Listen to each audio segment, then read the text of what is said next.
أعوذ بالله من الشيطان الرجيم. بسم الله الرحمن الرحيم. أم اتخذ آیا نیولی دی اللہ تعالی مما دهاغ سنا یخلق چی پیدا کری دی بنات لرانے وَأَصْفَاكُمْ بِالْبَنِينَ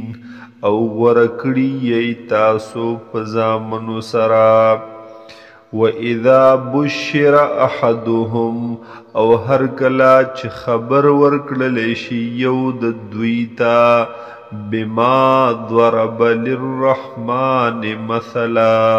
دهاغی سا چه بیانوی دے د رحمان ذات دبار مشابه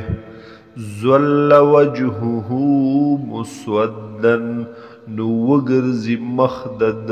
تکتور وهو کظیم او وی دے ڈک د غسینا او من ینشأ فی الحلیت آیا ها غسوک چلو یولی کیگی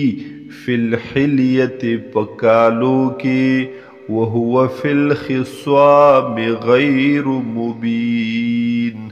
او وی هغا پا خبرو کی پا بحث کی پا جگڑ کی غیر مبین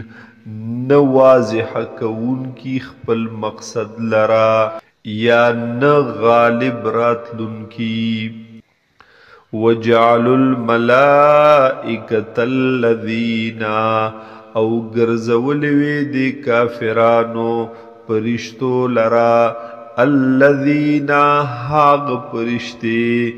هم عباد الرحمن اناثا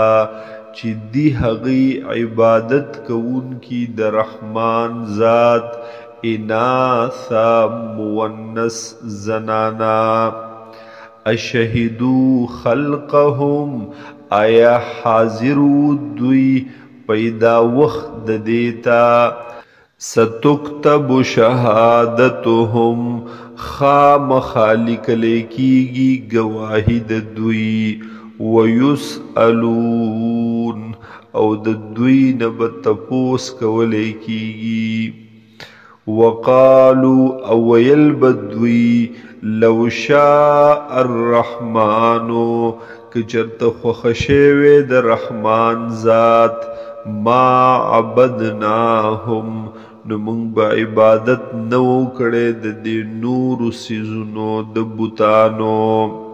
ما لهم بذالک من علم نشت دے دوی دپار پا دیبان دس دلیل سعلم سپوها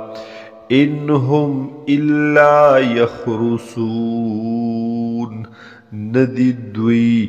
مگر اٹکل خبری کوي دوی د ځاننا بے تحقیق خبری کوي دوی ام آتیناهم کتابا من قبله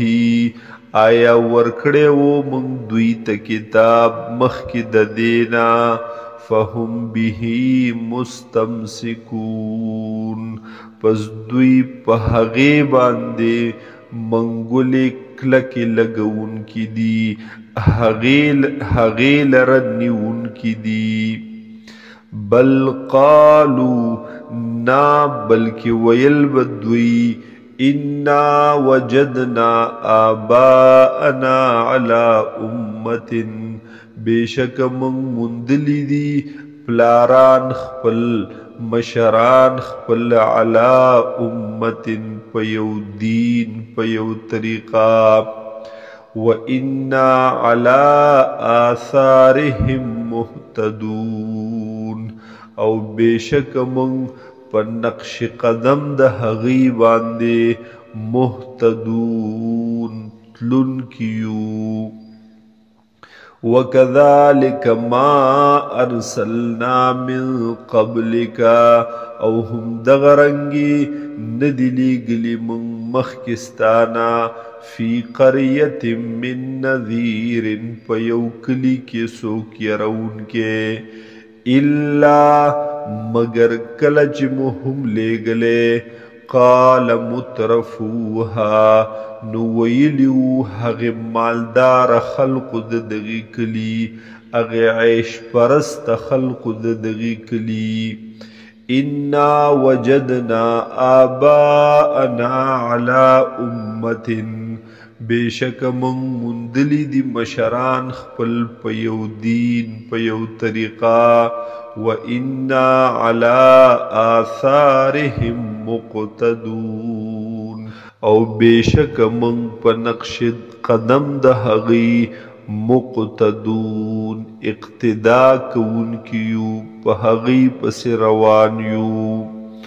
قال اویل ورت حضور صلی اللہ علیہ وسلم اولو جئتکم آیا اگر چراغلیم زتا ستا بے اہدا مما وجدتم علیہ آباءکم پاغزیات ہدایت دا هاغی سنا چتا سمندلی دی پا هاغی باند خپل مشران نبیا بهم زما اتباع نکوئی قالو ویل دی کافرانو انا بما ارسلتم به کافرون بیشک من پہا غس چرا لگلی شوی تاسو پہا غی سرا کافرون کفر کون کیو انکار کون کیو دہغینا فانتقمنا